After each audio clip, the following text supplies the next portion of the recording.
What's going on, YouTube? JT is Reborn here, and welcome back to another edition of my Monarch Legacy of Monsters reviews.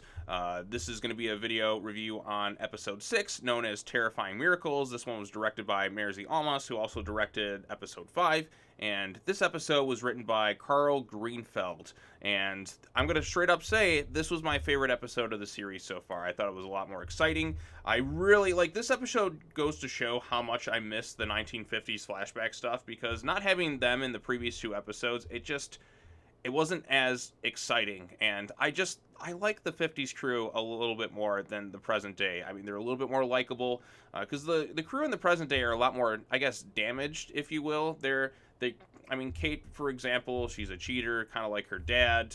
Kentaro has issues. I mean, they all have their issues, and I'm sure that they're kind of getting towards more of a redemptive arc, if you will, to kind of grow as people. But the 50s, they're a little bit more likable, and it's fun seeing Monarch in this time period, just how they're kind of evolving and trying to gain funding and how the organization kind of came to be and such, and kind of the fallout of some of the choices they make. So I don't know, I like the 50s stuff. It's a little bit more exciting in some ways than the 2015 stuff, although this episode improved a little bit more than the previous two episodes, which were kind of more slow, character focused episodes, if you will. I understand the purpose of them and what they were trying to do, but this episode was a little bit more exciting. I mean, it has more Godzilla, more Kurt Russell, more 50s flashback stuff, and just a lot more exciting stuff, and some really cool reveals too, which we'll get into in a second. So because this episode kind of jumps back and forth between the 50s and the present time, I'm going to go ahead and summarize what happens in the 50s stuff first, then move on to the present time, and then kind of give some overall final thoughts on the episode, if you will. So let's go ahead and get started on the quick recap. So the episode opens up in 1955. They're in Washington, D.C. at the American Defense Industry Federation Summer Ball. And what I like about the scene, too, they're playing the song I'm Sitting on Top of the World, which was the same song used in Peter Jackson's King Kong. So as soon as I heard that, my nostalgic connection to that movie just kind of, blew up in my head a little bit. I'm sitting on top of the world. I'm like, oh, this is King Kong. So at least that's where I most notably heard it from. So I like that song. So it was kind of a cool little touch. Lee Shaw's there at the ball alongside Keiko. Bill is off kind of working some Monarch stuff, if you will. There's some definite tension there with Keiko, who clearly doesn't like dealing with the people around her, aside from Shaw. And Shaw's the most reasonable character. He knows how to kind of work around things a little bit. Puckett is a bit of a jerk, but they're even when Keiko's kind of hating her life, just being at this ball, if you will, Lee kind of opens her up a little bit. He asks her to dance. There's a bit of a blooming romance between them. This is obviously before she ends up marrying Bill, if you will. And then there's some charm to it as well. I think it's mostly due to the actors involved and their likability on screen. It seemed like they were about to go ahead and hook up in one of Lee's rooms, if you will, but then Shaw ends up getting cock-blocked by some message from Monarch, and he's like, the things I do for Monarch. So from there, they go to this little Monarch location where Bill Rand is there. He gives some information to Keiko, and it seems that a Titan is appearing in Japan, so they don't know 100% for sure. So Bill and Keiko are going to head to Japan to investigate it, and they tell Lee to stay behind to watch things. He's not too happy about it. He's more so concerned for Keiko than he is for Bill, but he has some understandable reasons. Those are his friends. He cares for their safety, but he has to kind of stay behind because Monarch has this financial meeting, and they need money to hunt Titans. And so they tell him, stay behind, Shaw. We got this. You got to take care of this stuff so we can have the bills to continue to do this sort of stuff. And his decision-making that he has, more so for his feelings for Keiko, putting that above Monarch, if you will, his personal feelings, is ultimately going to kind of cost them, in the end, that control of Monarch. So Keiko and Bill head to Japan, where they meet a Dr. Suzuki, who tells them to welcome to Monster Island. That was a nice little callback to some of the older Godzilla films, if you will, because, Monster Island is present within those movies. So I like the callback there.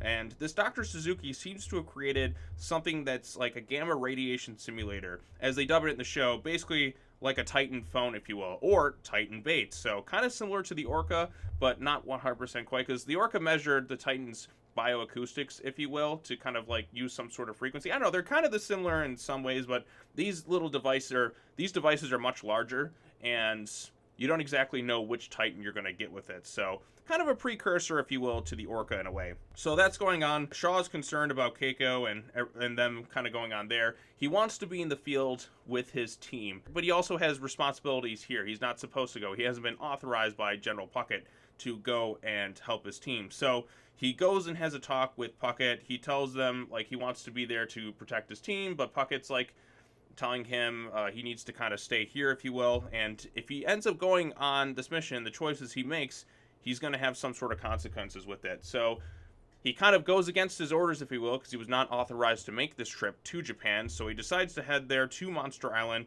But in doing so, he skipped a meeting about Monarch's financial future. His feelings for Keiko kind of complicated things, and he put his own desires above Monarch's. They do share a kiss with one another.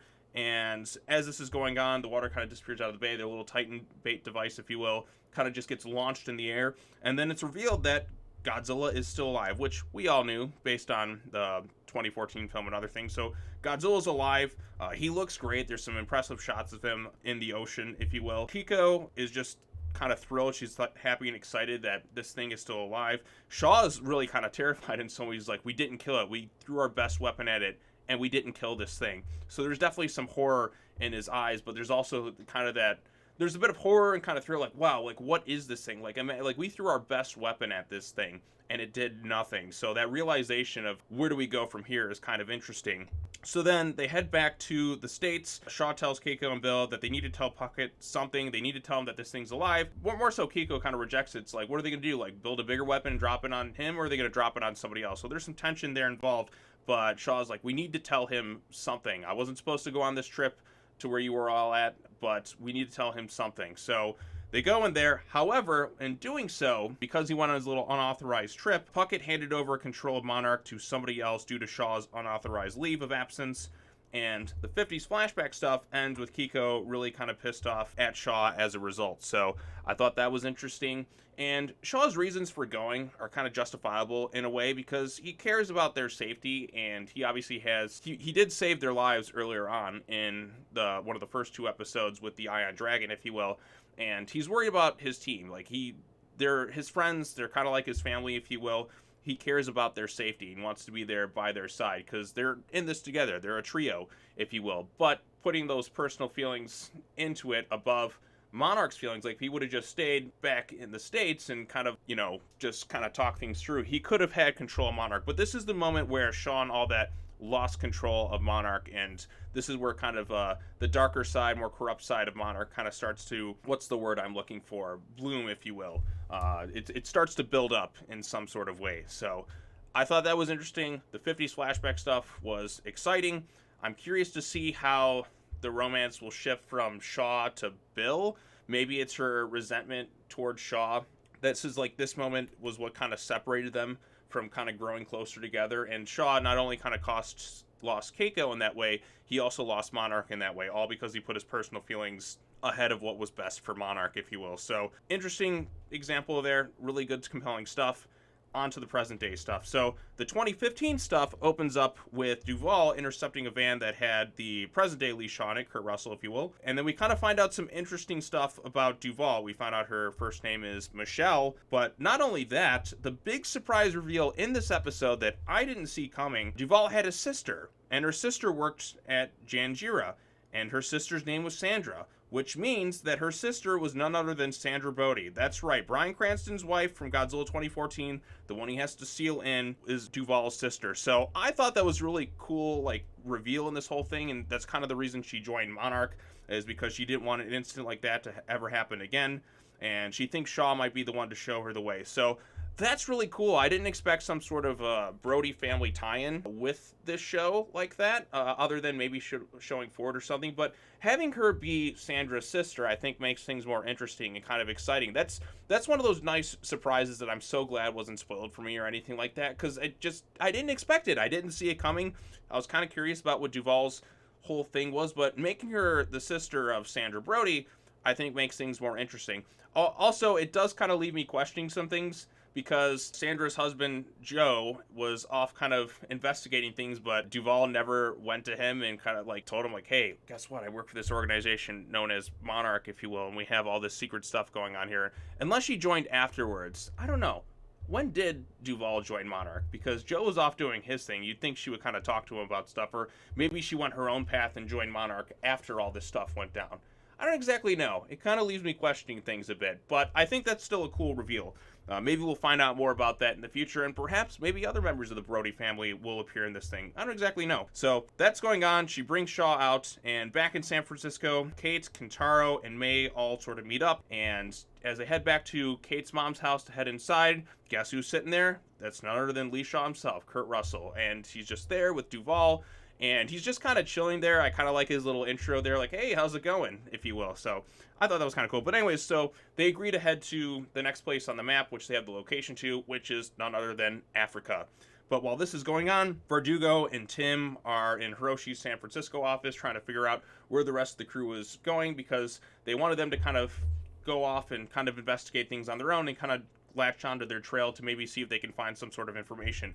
Tim uses his kind of smart investigative skills, and they kind of find the location where they need to go on the map. But there's one thing that was kind of interesting too. So Verdugo reveals to Tim that Hiroshi retargeted deep space satellites to look at Earth, which kind of makes me wonder, were those maybe teasing some potential aliens in the series using deep space satellites, which were used to target some sort of gamma radiation? Now he's redirecting it to Earth, and that's how Hiroshi found the Titan breach locations. And wherever these breach locations occurred, where Godzilla was at and other Titans, there was some sort of gamma ray spike. So potential alien tease, maybe I'm just looking into it, but Ghidorah was an alien, but he's kind of already on Earth. So maybe the Monsterverse is slowly kind of leaving breadcrumbs, if you will, for a future alien invasion type angle within the series, which after the New Empire, you gotta bring in aliens. That's that's the thing I want to see most. So the main group heads to Africa. There's some tension amongst the team. Kate initially doesn't want to go, but Shaw ultimately convinces her. He is the most reasonable character in the show. He gives them plenty of chances, and like, hey, if you don't want to jump on this thing,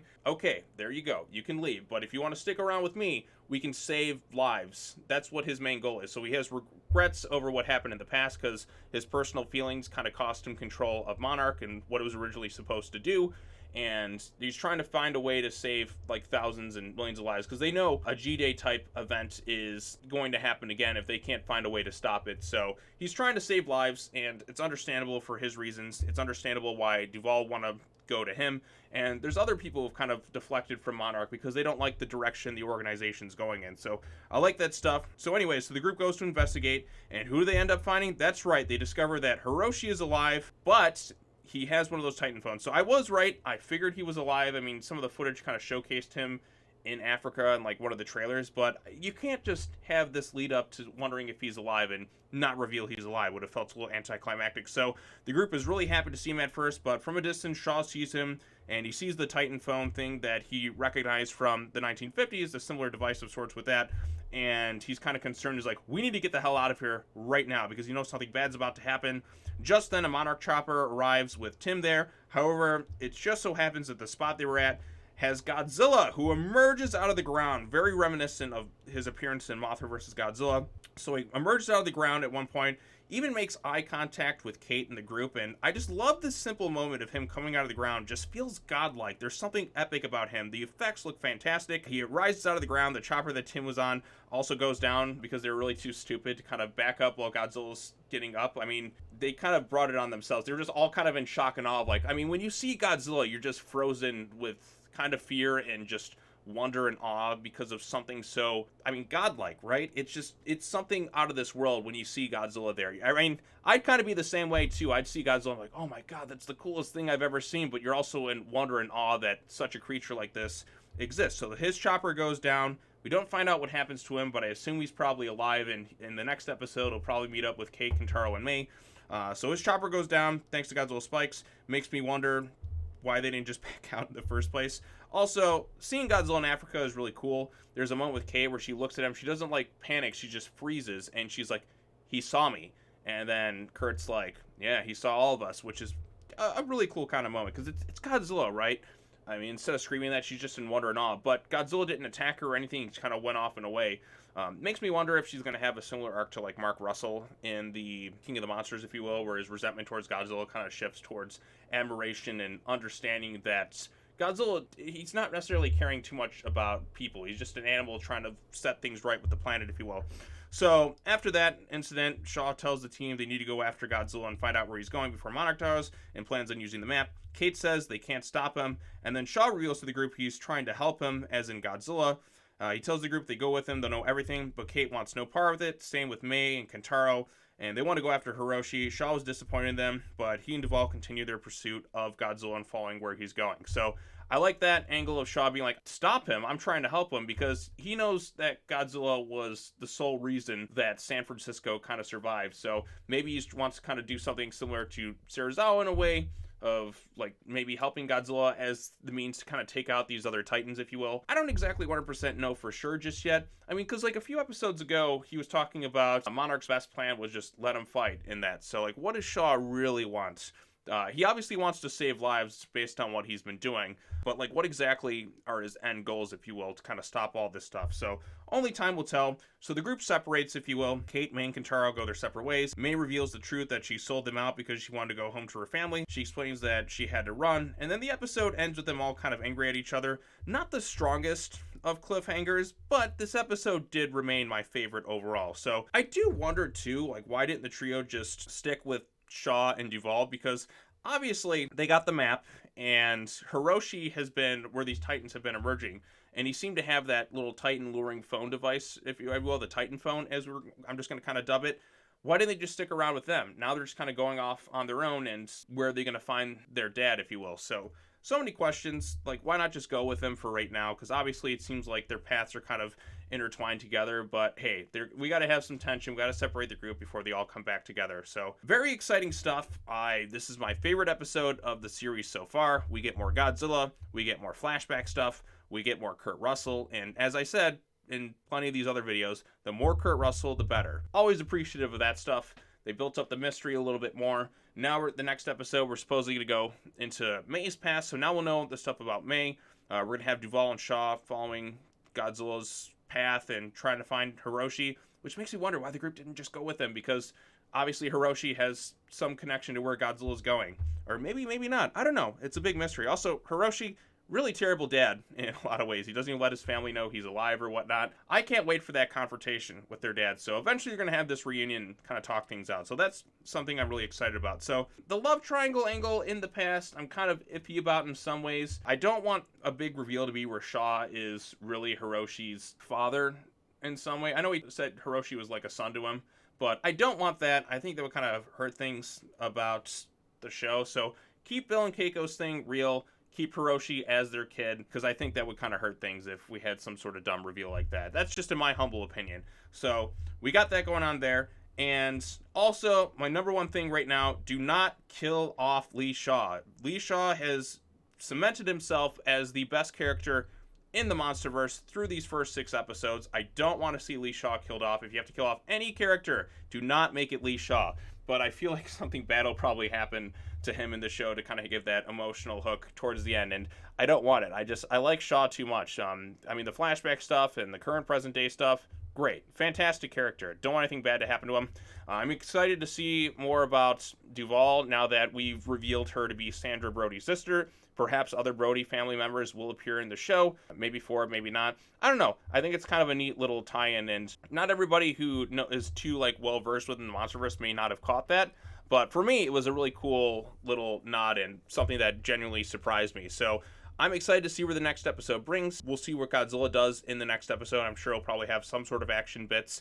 I've heard rumblings of a potential Toho monster appearing in the series. We know Godzilla's going to fight the Iron Dragon at one point, but is that going to be saved for the last episode, or are we going to have to like wait for other things? I don't exactly know, but this was a really good episode. Really kind of helped get the show, like, it was more exciting than the last 2. I mean, the last 2, I understand their purpose in that, and I still liked them overall, but they definitely were the weakest episodes of the series. But this episode got things back on track. Like I said, bringing the 50s crew back into things just made it all the more exciting, and I'm really ready for next week's episode. I can't wait to see what happens there. I hope we get more 50s flashback stuff as well, because like I said, I really missed the 50s stuff the last 2 episodes, and having it back just really helped elevate things a little bit more, because there's a lot more focus on the 50s this time around than there has been in the last few episodes. So I actually wouldn't mind a full episode set in the 1950s, but I don't think we'll probably get that, but only time will tell. So anyways, what did you think of Monarch Legacy of Monsters episode 6? Did you like it? Did you dislike it? Post your comments down below. Be sure to share this video with your friends. All of that other fun stuff. And I got some other stuff going on in terms of videos, but want to get this one out here. So look forward to all this stuff. I can't wait to talk about next week's episode. This episode was great. Best episode of the series so far. And as always, take care now. Bye-bye then, and I will see you all in the next video. Peace.